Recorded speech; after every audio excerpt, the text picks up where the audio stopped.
These are my three boys, and this is my daughter. This was a humanitarian award that was given to me for doing all these humanitarian works that I do. I was born, raised, and educated in Baghdad, Iraq. I graduated from medical school in Iraq in 1955, and I came to the United States to have specialization. I limit my practice to GYN only. Okay. Dr. Atchoo, I got a hospitalist position near Detroit. Do you know of anyone? For 17 years since I left Iraq, I used to be afraid to go back. When the embargo started and we started hearing and seeing what is happening to the people, and I got more and more and more involved. So then I became a liaison for the Arab American Medical Association.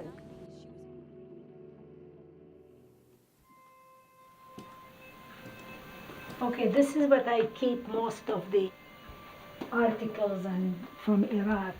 List of what medicine I took.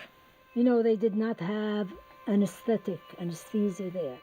I made 4 trips to Iraq at the time of the embargo, taking medicine, medical supplies, food, clothing. I used to travel on my own expense. I used to rent a suite at the Rashid Hotel, 3 rooms. I'll have all the supplies, pay all these people, transfer all these boxes up. Every time you go, the situation's getting worse.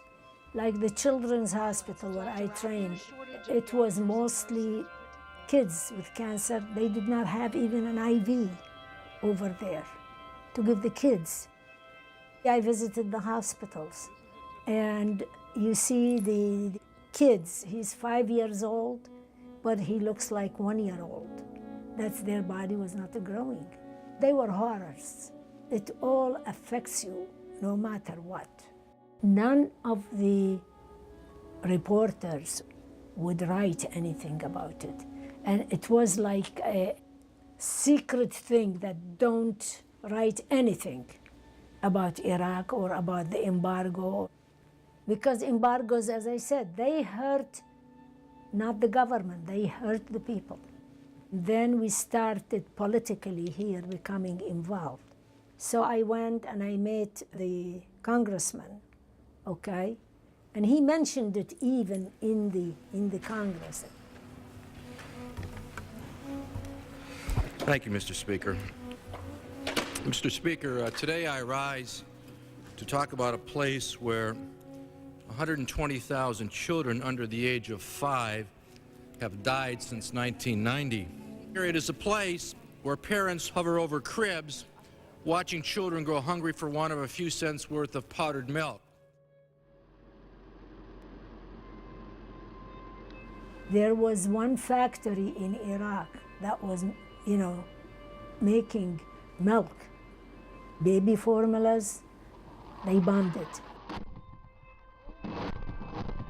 One member of this community came to visit me in my office in Michigan, Dr. Nathima Atchoo, who has relatives living in Iraq. She told me about her 2 trips back to Iraq to help alleviate this suffering. We took 200 boxes of milk and shipped them to Iraq. And we were going through the hospital, and this mother with her kid, the kid was almost dying, and gave her a can of milk. And I said, give him some milk, let him drink. But the mother would not give the milk to the child. She said that this child was going to die and she would give the milk to another child at home who had a chance of living. And they promised him things will be done. Nothing was done.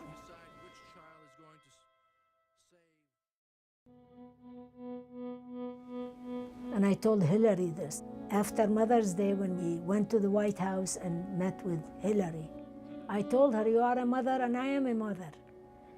Can you do this as a mother? Try to choose which one of your kids wanted to live and which one is going to die? And I broke in crying at that time. It was very, very emotional to me.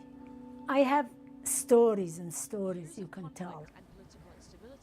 And I still feel very hurt because of the embargo, because how Iraq was treated, and with the two wars that were there, the way this country went. And now I cannot watch it even on television.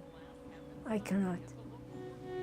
I still feel very emotional because I loved it, I tell you.